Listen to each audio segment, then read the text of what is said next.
As the novel coronavirus first swept through China, millions went into lockdown, and factories like this one in Wuhu, where Ben Baltez's Toybox 3D printers are made, went dark.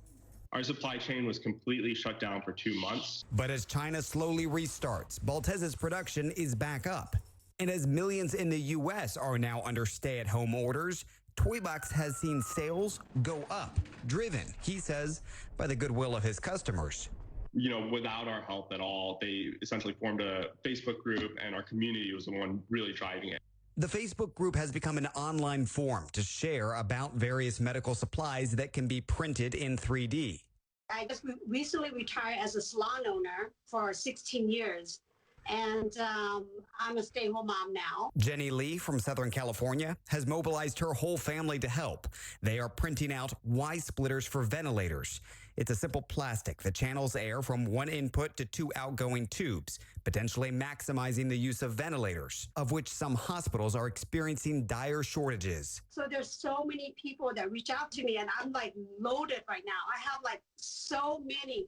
In Washington State, aerospace manufacturing engineer Christian Parker, working from home and joining in on that effort along with his 3 kids. I am not a medical professional at all.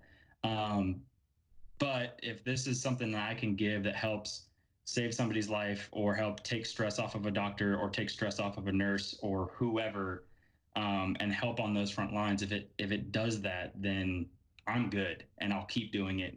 So the splitter will allow for one ventilator to be used by multiple patients. Helen Shun at Johns Hopkins University says several hospitals in the U.S. without enough ventilators are now finding success with the simple Y splitter. So usually you have one ventilator, one patient, and the clinician can change the settings to give the patient exactly what they need. But what happens when you have multiple patients on one splitter, you don't have as much fine-tuned control for the patients. So she and her team are now working quickly to develop an advanced type of splitter. In the meantime, she says the simple splitters printed in homes across the U.S. appear to be effective, and they're allowing people of all ages to stay home and help. Because usually we'll just print a toy and play with it, but now we're able to help people by printing what they need. And I shipped out 10 units to a lady in California who's coordinating with hospitals in Zimbabwe and Ghana as well. So we're now reaching international locations. Lee's family is now getting a request for other printed items, like S-clips for face masks. I want to do something. At least I put a smile on the nurses and doctors, Nobody really saw coronavirus coming.